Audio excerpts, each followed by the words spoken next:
네, 반갑습니다. 오늘은 지난 시간에 이어서 직업윤리에 대해서 앞 시간에 플라톤까지는 했고요. 오늘은 칼뱅이라고 하는 사람의 직업관에 대해서 조금 이야기를 하겠습니다. 이 칼뱅은 여러분 역사 시간에 배웠는지 모르겠는데 루터나 칼뱅 이런 사람들이 이 종교 개혁을 이끈 인물이죠. 종교 개혁. 근대 시대에 접어들 때 이 종교 개혁이 일어나는데 이 종교 개혁이 일어나면서 여러분이 아는 것처럼 개신교. 그러니까 이걸 이제 영어로 얘기하면 프로테스탄티즘이다 이렇게 얘기하는데 프로테스탄티즘. 기존의 어떤 종교의 권위라든지 또 뭐 이런 문제점 이런 것들을 지적하면서 새롭게 저항적인 입장에서 기존의 어떤 교회에 대한 저항 이 저항을 바탕으로 새롭게 등장하는 사상인데 여기 이제 개신교고 오늘날에 여러분 우리가 보면은 어, 교회가 있잖아요. 교회 여러분들이 지금 오늘 가는 교회들은 거의 다 이제 종교 개혁으로 인해서 생겨난 이제 개신교가 되겠고 우리가 보통 성당하면은 그전 구교를 말하는 것이고 우리가 보통 그래서 개신교이기 때문에 구교가 있고 신교가 있다 이렇게 얘기하는데 이 신교가 바로 이 개신교가 되겠고 구교는 어떤 성당과 관련되는 그런 분파가 있다라고 보면 되겠고요. 어쨌든 이 루터나 칼뱅에 의해서 종교개혁이 일어나면서 이미 칼뱅이라고 하는 사람이 자신의 어떤 사상적 입장에서 직업에 대한 어떤 이론을 체계화시킵니다. 그게 이제 대표적인 게 직업 소명설입니다. 직업 소명설이라고 할 수 있는데 이 직업 소명설을 이해하기 전에는 여러분이 꼭 알아야 될 것은 뭐냐면 이 칼뱅이 직업 소명설을 이야기하기 전에 대표적인 사상이 바로 예정설입니다. 예정설. 이 예정설은 뭐냐면 개인의 개인의 구원이 개인의 구원은 미리 하나님의 의지로 정해져 있다. 정해져 있다. 그러니까 내가 구원이 될지 안 될지는 미리 이미 하나님의 어떤 의지로 미리 정해져 있다라고 이야기를 하는 게 예정설이에요. 그러니까 구원될 사람과 구원되지 않은 사람 그것은 이미 하나님의 의지로 미리 정해져 있다는 겁니다.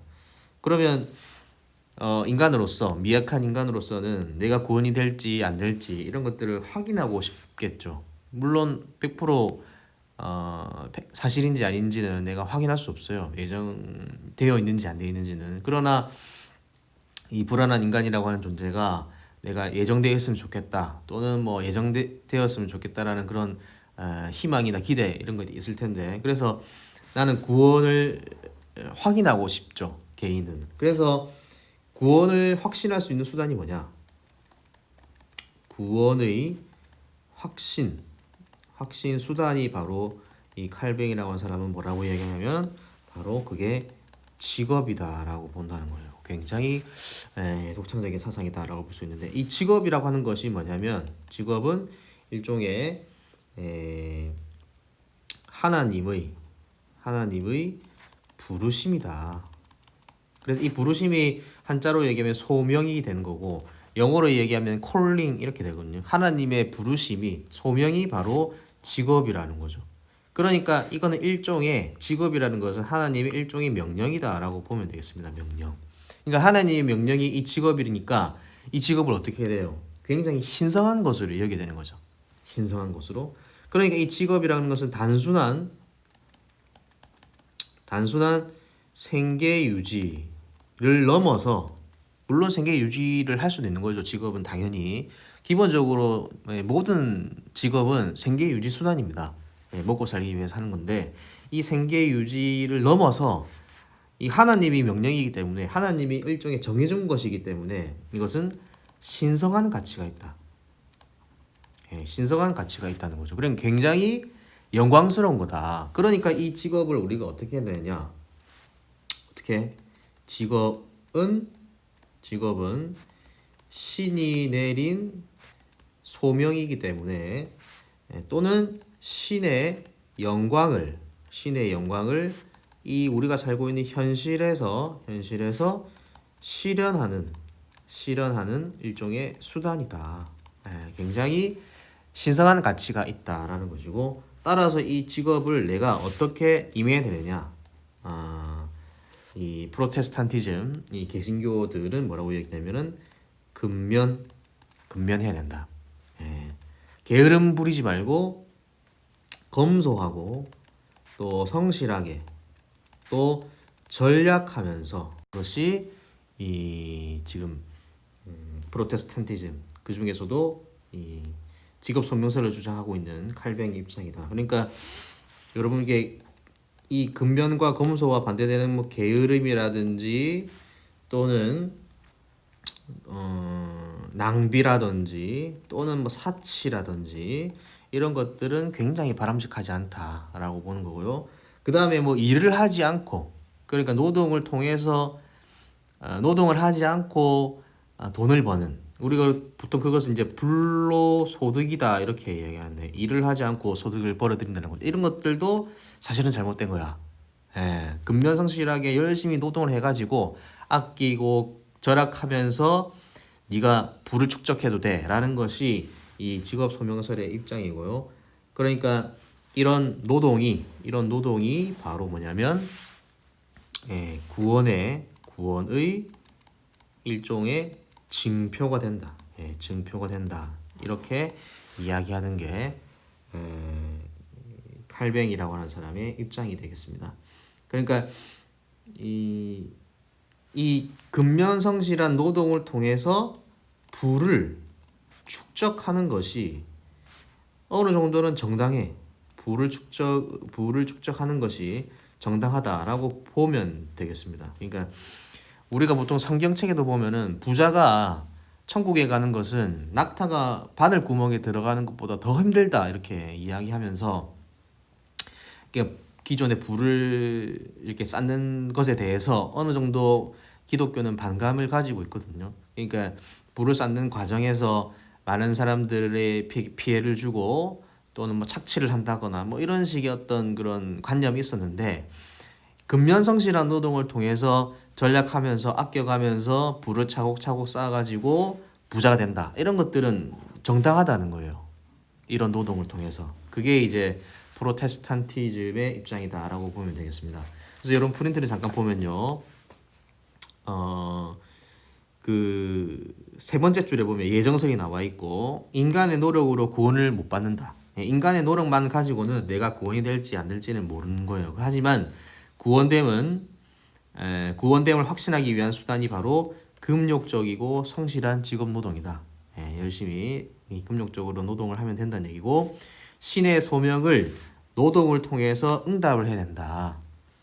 그래서 금욕적인 생활 태도로 사치와 낭비를 줄이고 근면성실한 직업 생활을 해야 된다라고 보는 것이 칼뱅입니다. 그러니까 이 직업이라는 것은 하나님의 부르심이기 때문에 이 사람들의 이 직업에 부르시면 사람들마다 다 다르겠죠. 그러니까 이 직업도 사람들마다 다 차이가 있다는 거고, 이것은 일종의 뭐냐면 이것도 역시 사회적 분업 이런 것들을 인정한다라고 볼 수가 있는 거죠. 사람들마다 저마다 각자 할 일이 다 하나님으로 인해서 다 정해져 있기 때문에 사회적 분업으로 인한 어떤 사회 질서 유지 이런 것들도 기존의 플라톤이나 우리가 앞에서 봤던 유교의 입장 이런 것들과 다 연결이 된다, 또 통한다라고 보면 되겠습니다.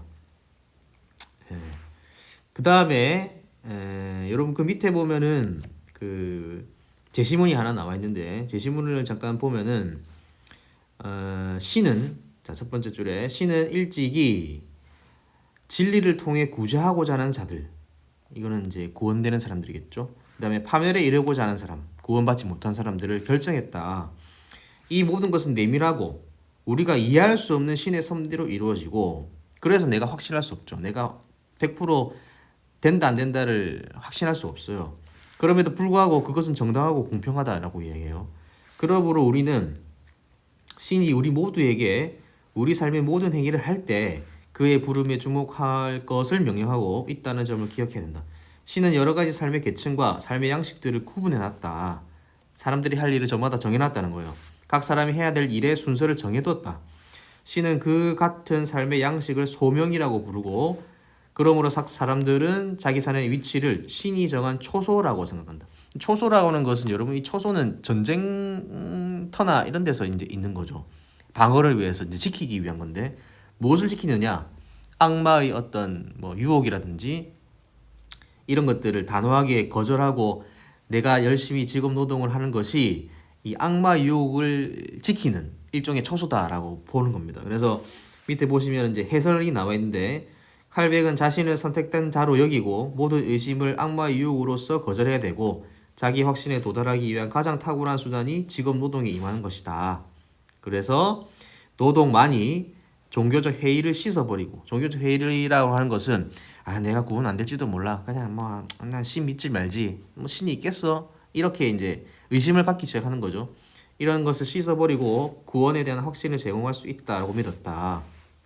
세속적 직업은 신의 구제를 받았다는 확신의 표시이자 악마와의 싸움에서 신의 영광을 나타낸 신앙의 싸움터라는 의미를 갖게 되었다. 이에 따라 칼뱅 교도들은 근면하게 직업 노동에 종사하면서 이를 위해 모든 낭비와 사치를 배격하고 생활 전체를 합리적으로 조직하고자 했다라는 겁니다. 이 결과로 초래된 축적된 재화는 금욕적 소비 억제로 자본을 형성하여 부를 축적했다는 겁니다. 그래서 재생산되고 생산력이 확대되고 자본주의 발전을 가져왔다라고 하는 건데 이러한 결론은 뭐냐면 방금 바로 뒤에 나와 있는 베버의 입장이 되겠어요. 여러분 뒷페이지 20쪽에 보면 이제 베버라는 사람이 나오는데 이 베버라는 사람도 우리가 반드시 주목을 해야 되는 사람이죠. 이 막스 베버라는 사람인데 이 사람은 독일의 사회학자입니다. 사회학자. 어떤 종교적인 신념을 가지고 있는 사람이라기보다는 사회학자인데 이 사람이 이 프로테스탄티즘 윤리와 자본주의 정신이라고 하는 책을 썼어요. 여러분 지금 우리도 팔고 있습니다. 일종의 이제 고전인데 프로테스탄티즘 윤리와 자본주의 정신이라고 하는 책인데 그 책을 보면요. 그 책에는 주요 이 사람이 이제 연구하고자 하는 분야는 뭐냐? 동양에 비해서 왜 이 서구 유럽이 자본주의가 많이 발달을 했을까에 대해서 이제 주목을 하는 거죠. 그래서 이 사람은 자본주의 형성과 발전에 영향을 미친 것은 과연 무엇인가에 대해서 주목을 하고 이 책을 이제 씁니다. 이 자본주의가 어떻게 왜 발전했지 이런 거 이제 궁금할 수 있잖아요. 근데 이 사람의 입장은 뭐냐면 이 자본주의 형성과 발달에 가장 큰 영향을 미친 것이 바로 뭐냐면 프로테스탄티즘 윤리라는 거죠. 프로테스탄티즘 윤리. 이 프로테스탄티즘 윤리가 일종의 그냥 자본주의 정신이다라고 보면 되겠는데요.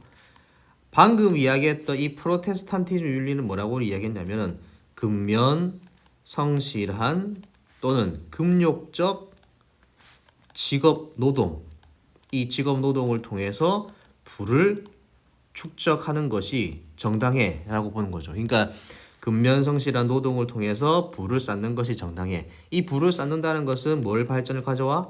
자본주의의 발전을 가져오게 되었다라고 결론을 내리고 있는 사람이 베버입니다. 그러니까 우리가 방금 봤던 이 칼뱅이라는 사람은 이 자본주의와 관련시켜서는 자신의 입장을 이야기하지 않아요.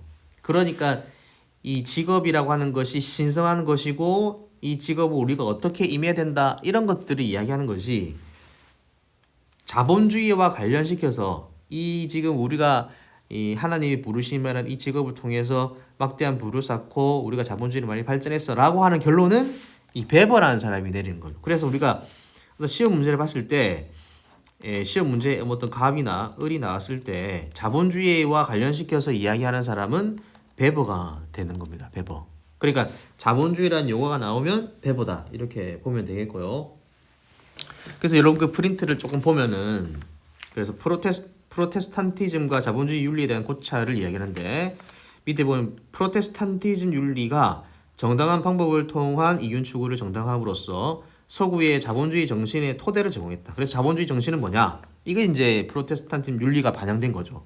정직, 선실, 신이 있는 방식으로 직업에 종사하면서 도덕적 타락과 낭비를 피하고 금욕적인 생활을 하면서 부를 계속 축적해 나간다라는 것이고요. 그래서 이 밑에 보면은 이런 프로테스탄티즘은 금욕으로 인한 재화의 획득이 구원의 증표로 정당화되고 직업 노동과 금욕적 노동은 신의 영광을 드러내는 행동이다. 따라서 금욕을 통한 영리 활동과 노동의 정당화, 또 부도덕한 영리 추구의 행위를 경계하면서 이 자본주의 발전을 가져왔다라고 보는 이 어떤 결론, 어떤 이 사회학자로서의 결론, 이게 이제 베버가 되겠습니다. 베버. 네.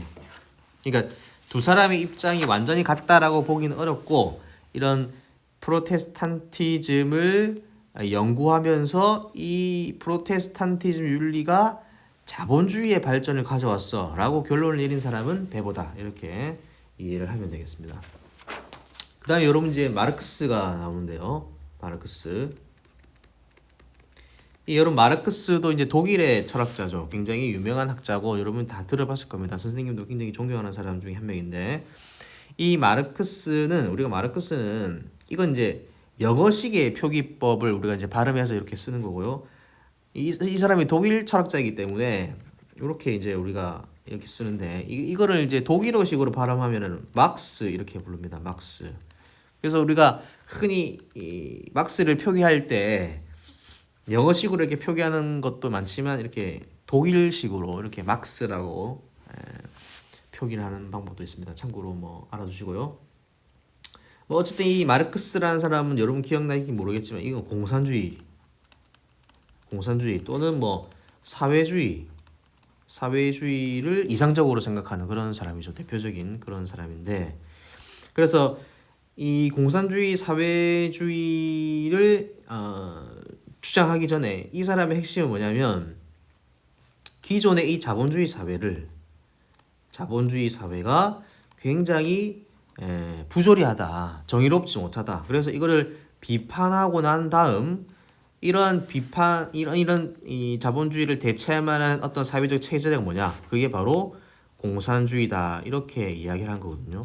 여러분들이 이 자본주의하고 공산주의 또 내지는 사회주의 이런 것들이 서로 상반되는 그런 사상이다라는 점을 이제 알아야 되고요.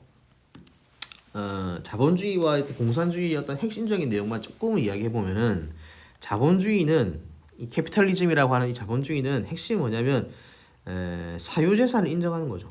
사유재산제. 그 다음에 생산수단의 사적 소유를 인정하는 겁니다. 가장 대표적인 자본주의의 가장 중요한 특징은 생산수단의 사적 소유를 인정한다. 그 다음에 사유재산제를 허용한다. 또 더불어서 뭐 이야기하면 자유로운 시장 경제, 자유로운 시장 경제의 원리를 기본적으로 바탕을 두고 있다. 뭐 이런 게 기본적인 거고요. 근데 이렇게 되면은 생산수단을 사적으로 소유할 수 있고 사유재산을 소유할 수 있다라고 하는 것을 이제 허용하는 그런 체제는 어떤 문제가 생기냐? 우리가 예를 들어서 이 휴대폰 생산수단을 어떻게 이야기하냐? 이 생산수단이 바로 이게 자본이거든요. 자본인데 우리가 휴대폰 하나 만든다.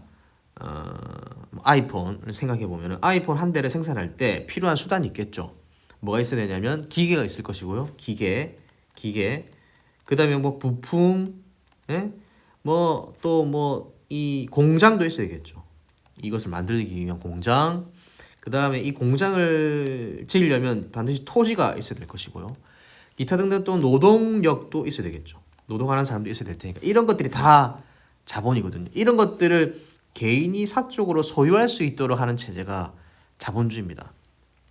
그럼 이게 어떤 현상이 벌어지느냐? 이거를 가진 사람도 있지만 못 가진 사람이 있는 거죠. 안 그렇습니까? 이런 것들 다 가지고 있는 자본가가 있는 거고, 이걸 자본을 가지지 못한 사람, 그러니까 이런 것들 우리가 이제 요걸 가진 사람을 우리가 자본가 계급 우리가 흔히 이제 부르주아라고 얘기하는데 부르주아 계급이 있고 요걸 가지지 못한 계급은 노동자 계급 프롤레타리아 이렇게 부르거든요.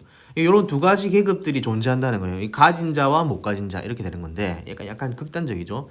이 가진 자와 못 가진 자로 계급이 나누어진다는 건데 이렇게 되면 어떻습니까? 이 기존의 이 체제가 불평등이 그냥 이렇게 결론적으로 나올 수밖에 없는 그런 체제죠. 불평등이 그냥 만연한 거예요.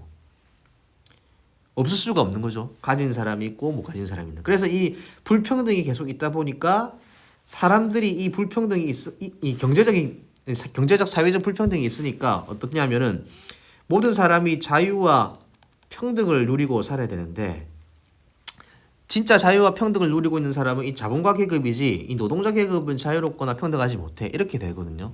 우리가 진짜 자유롭지 못하다는 거예요. 그러니까 이러한 체제를 비판하면서 모든 사람이 자유롭고 모든 사람이 더 평등한 사회 그것이 바로 이제 마르크스가 지향하는 사회주의자 공산주의 이렇게 되는 겁니다. 그래서 공산주의나 사회주의는 사유재산제를 인정하지 않아요. 그러니까 생산수단의 사적 소유를 인정하지 않고 이 공산주의 체제를 표방하는 사람들은 생산수단의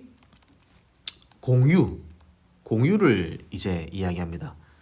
어떤 누군가가 독점하는 것이 아니라 생산수단을 우리 모두 다가 가지고 있다 이렇게 되는 거죠. 예를 들어서 이렇게 다시 한번 얘기해 보면은 아이폰을 이렇게 생산하는 데 있어서 이제 자본가 계급이 있을 테고 노동자 계급이 있다고 얘기했는데 반대로 이 아이폰을 만드는 이 회사에 일하는 모든 사람들이 다 우리가 다 공유를 하게 되면은 내가 회사를 운영하는 어떤 권리라든지 이런 것들이 이 모든 사람에게 다 가지게 되는 거죠. 누구나 다.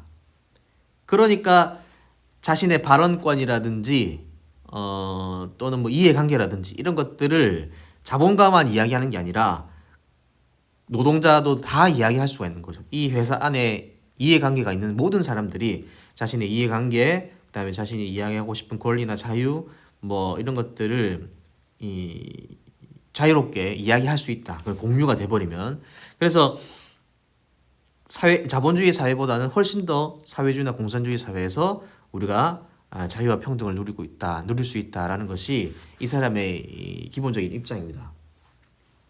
네, 이 정도를 이제 이야기하고요. 그래서 이 마르크스는 아까도 얘기한 것처럼 자본주의 사회를 비판하는 사상이기 때문에 그래서 이 자본론이라는 책을 썼는데 여러분 너무 자세하게는 이야기하지 않을 거고요. 요거 잠깐만 보면은 우선 자본주의를 어떻게 비판하고 있는지를 여러분 좀 기억하면 되겠습니다. 자본주의를 어떻게 비판하냐면 이 자본주의 체제 하에서의 노동은 이 노동 소외가 생긴다. 이게 이제 핵심어가 되겠습니다. 노동 소외가 당한다는 거예요. 노동이 뭔가 진정한 가치를 생산하지 않아요. 그래서 노동 소외가 발생한다 이렇게 마르크스가 주장하는데 뭐냐면 이렇습니다. 우리 이 인간이라고 하는 존재는 마르크스는 인간을 어떻게 바라보고 있냐면 노동을 통해 자신의 잠재력 또는 잠재력을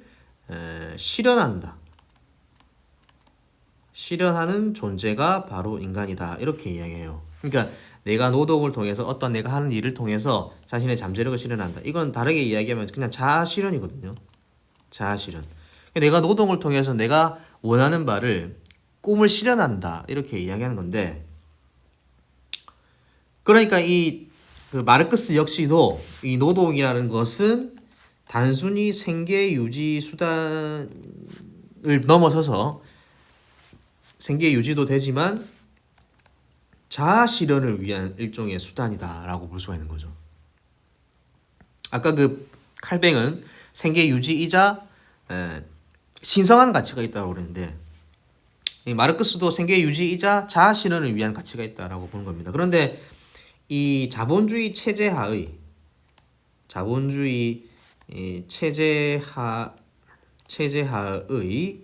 노동이라고 하는 것은 자아 실현은 불가능하다라고 보는 거예요.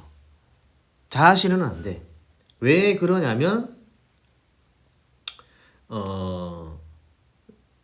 왜 그러냐면 방금도 이야기한 것처럼 자본주의 체제 하에서는 자본가 계급이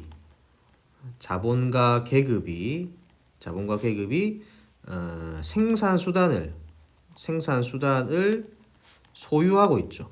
소유하고 있는데 그러면 이 못 가진 계급, 노동자 계급은 단순히 생계 유지를 위해 어떻게 됩니까? 생산 수단을 가지고 있는 자본가 계급에게 자신의 노동을 어떻게 되죠? 노동을 팔 수밖에 없어요. 팔 수밖에 없다. 팔 수밖에 없어요. 내 노동을 내가 단순히 먹고는 살아야 되잖아요. 근데 내가 가진 게 없어. 생산 수단이 없어. 그러니까 그 공장을 소유하고 있는 이 자본가 계급에게 내 노동력을 팔 수밖에 없어요. 노동력을 팔게 되면 어떻죠? 자본가 계급은 더 많은 이윤을 추구하기 위해서 노동자를 고용할 때 최저임금이나 아니면 이 임금을 굉장히 덜 주고 굉장히 많은 노동을 요구하겠죠. 그러니까 내 노동을 이 자본가 계급에 팔 수밖에 없기 때문에 이러한 노동은 자발적 노동이라고 하기에는 어렵다. 자발적 노동은 안 되고 이것은 일종의 강제된 노동이다. 그러니까 자아 실현은 불가능해. 이게 이제 마르크스의 주장이고요. 그 다음에 또 하나는 뭐냐면 이런 자본주의 체제는 기본적으로 이 분업화를 통해서 대량 생산 체제, 생산을 많이 하려고 하기 때문에 이 분업화된 노동은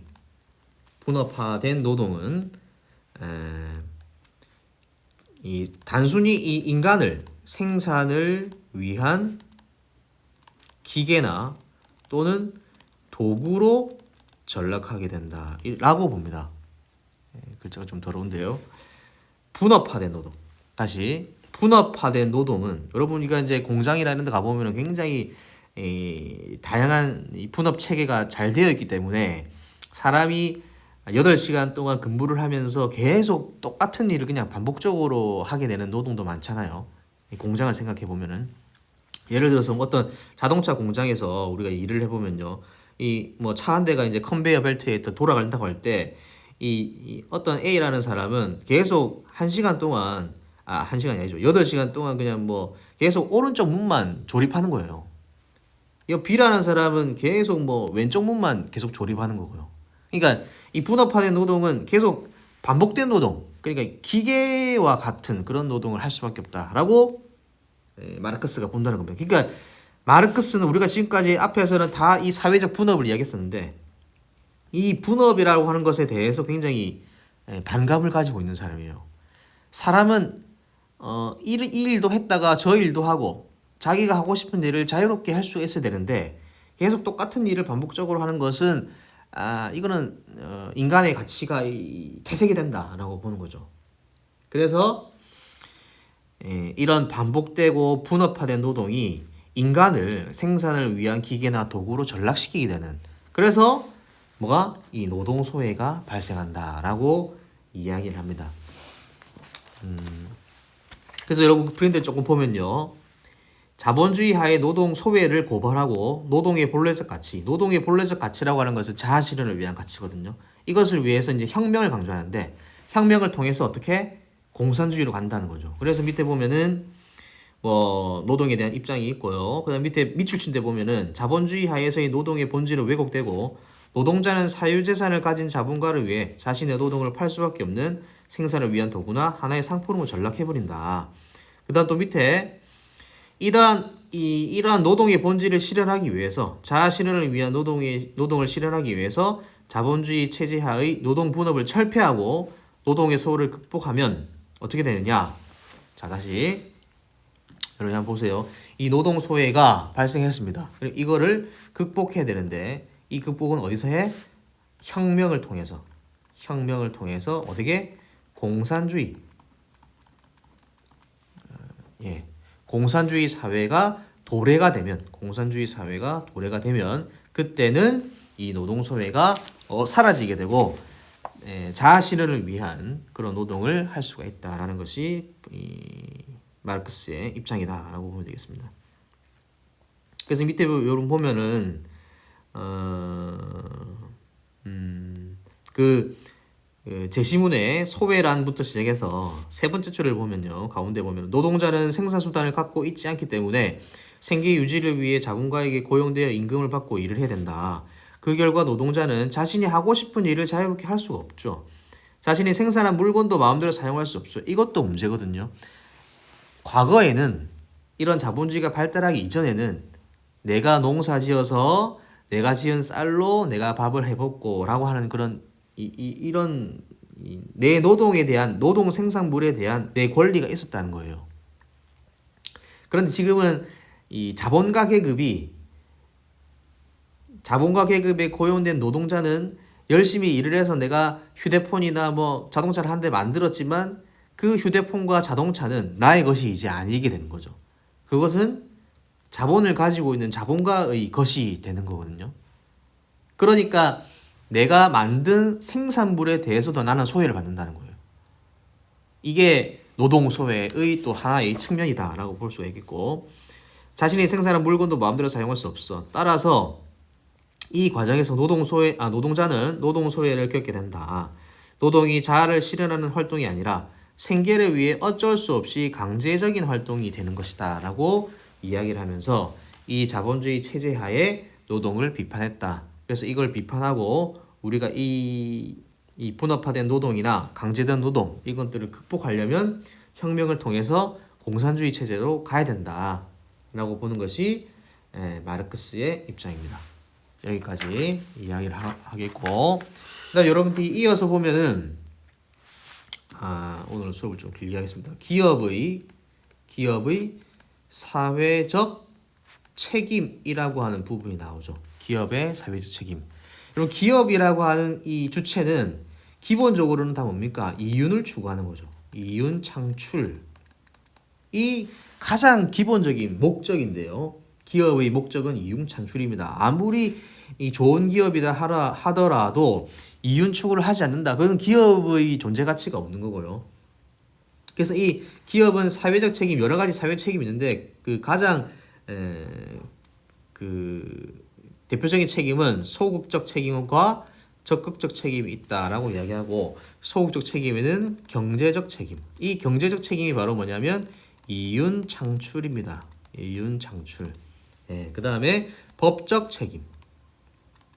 이 법적 책임은 뭐냐면 우리가 이윤 창출을 하는 활동 과정에서 이 법률을 그냥 따라야 된다는 거예요. 그러니까 법을 아예 무시하면서 다 이윤 창출을 한다. 그것은 이제 기업의 사회적 책임과는 거리가 멀다 라는 거죠. 그게 이제 가장 기본적으로 해야 될 책임이라서 이걸 소극적 책임이라고 이야기하고, 적극적 책임에는 뭐가 있냐면 윤리적 책임 또 자선적 책임을 이야기하는데, 윤리적 책임이 뭐냐면 윤리적으로, 그러니까 쉽게 얘기하면 윤리적으로 생산하고 뭐 유통한다 뭐 이런 겁니다. 그래서 우리가 공정무역이나 뭐 이런 거 이야기하잖아요.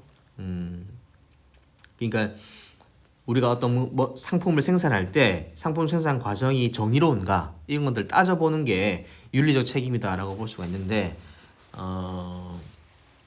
뭐 우리가 어떤 음식물을 팔 때도 음식물에 유해한 성분이 들어있지 않은지를 면밀하게 검토를 하면서 음식물을 생산해내는 그런 기업은 윤리적인 책임을 이제 다하고 있다라고 볼 수가 있고, 또는 뭐 생산을 할 때 생산을 하는 그 주체는 이제 노동자가 아닙니까? 노동자. 이 노동자에 대한 권리라든지 또 노동 인권이라든지 이런 것들 잘 보존해주는 그런 기업의 역할을 다하게 될 때 우리가 윤리적 책임을 다하고 있다 이렇게 보통 이야기하고요.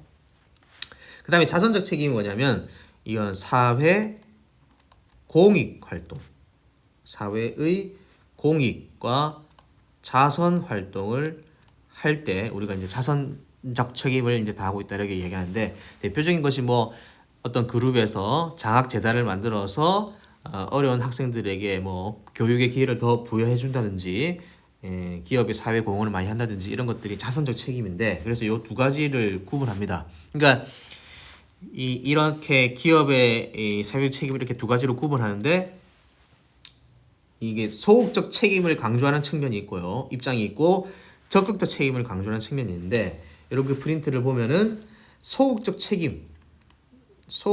책임만 중시하면 돼라고 보는 입장이 있고요. 반대로 적극적 책임까지 우리가 져야 된다. 그러니까 적극적 책임을 중시하는 입장은 당연히 이 소극적 책임도 다 가지고 있는 거겠죠. 무슨 말이냐면 적극적 책임을 강조하는 입장은 이 소극적 책임은 기본적으로 가지고 있다라고 볼 수가 있는 겁니다. 그러니까 윤리적 책임, 자선적 책임까지 기업이 책임을 다 져야 된다라고 보는 입장은 기본적으로는 경제적, 법적 책임을 그냥 끌어안고 있다. 기본적으로 끌어안고 있다 이렇게 보면 되고요. 그래서 이런 그 프린트를 보면은 소극적 책임을 강조하는 입장은 방금 이야기한 것처럼 이윤추, 그 다음에 법적 책임만 지면 된다 기업이. 그래서 기업의 책임은 영리를 추구하는 것이고 또 주주의 이익을 극대화하는 것이다. 그래서 우리가 뭐 윤리적인 책임이나 자선적 책임까지 우리가 가질 필요는 없다라고 이야기하는 것이고 주주의 이익을 극대화하자는 측면에서 우리가 보통 이것을 주주 자본주의적 입장이다라고 이야기합니다. 무슨 말이냐면 기업의 사회적 책임은 소극적 책임만 지면 돼라고 보는 입장을 주주 자본주의적 입장이다라고 본다는 거예요. 주주 자본주의적 입장. 그래서 뭐 프리드먼 대표적인 이 노벨 경제학상을 받은 사람이죠. 이 프리드먼 같은 사람은 기업의 주주의 수익률 이외에 사회적 책임을 요구하는 것은 자유사회의 기초를 완전히 훼손하는 것이다. 이렇게 보는 입장이 있다는 겁니다. 반대로 뭐 에로우나 이런 사람들은 기업의 사회적 책임, 적극적인 사회적 책임을 강조하는 측면이고요. 그래서 윤리나 또는 자선적 책임까지 강조하고 있는 그런 입장이 적극적 책임이고, 요 적극적 책임은 왜 하느냐? 여러분 이게 우리가 지역 사회에 공헌하고 그 다음에 윤리적으로 생산하고 유통하는 것은 기본적으로 왜 하는 것이냐면 더 많은 이윤 추구를 위해서 하는 겁니다. 우리가 자선 사업하는 거 아니잖아요. 기업은. 그러니까 내가 기업이 윤리나 또는 사회 공헌을 많이 하면 할수록 어떻습니까? 더 많은 기업 이미지가 높아지죠. 기업 이미지가 높아지니까 더 많은 이윤을 추구할 수 있다. 그러니까 사회 공헌을 많이 하는 이 기업을 보면은 저 기업은 진짜 좋은 기업인 것 같다라는 것을 소비자들한테 인식을 시켜주잖아요. 그러니까 더 많은 이윤을 추구할 수 있다라고 보는 것이고, 그래서 이런 것들도 필요하다라고 보는 것이 적극적 책임이고, 그래서 이것은 기업과 관련된 모든 이해관계 당사자들의 책임을 고려 대상으로 인정하는 것이기 때문에 이해관계자 자본주의라고 이야기를 합니다. 이해관계자 자본주의적 입장. 기업과 관련된 모든 이해관계 당사자들을 책임의 대상으로 인정한다. 그러니까 기업의 주주만 생각하는 것이 아니라 기업에서 근무하는 노동자, 그 다음에 그 기업이라는 것은 어떤 지역 사회에 있는 거잖아요. 지역 사회의 어떤 시민들 이런 것들까지 다 고려하게 되는 것이기 때문에 이걸 이해관계자 자본주의적 입장이다. 이렇게 부른다는 겁니다. 이 기업에 대한 사회적 책임도 심심치 않게 시험 문제에는 가끔 나오고요. 이런 뭐 소극적 책임, 적극적 책임을 중시하는 두 가지 측면이 있어. 뭐 이 정도만 기억을 해두시고, 소극적 책임에는 경제 법적 책임이 있고 적극적 책임에는 윤리적 자선적 책임이 있다. 뭐 이 정도만 기억을 하면 되겠습니다. 오늘 여기까지 하고요. 여러분도 이제 뭐 금요일부터 또 3일 동안 휴일인데 즐거운 연휴가 됐으면 좋겠고 다음 주에 2시간 수업을 하도록 하겠습니다. 마치겠습니다.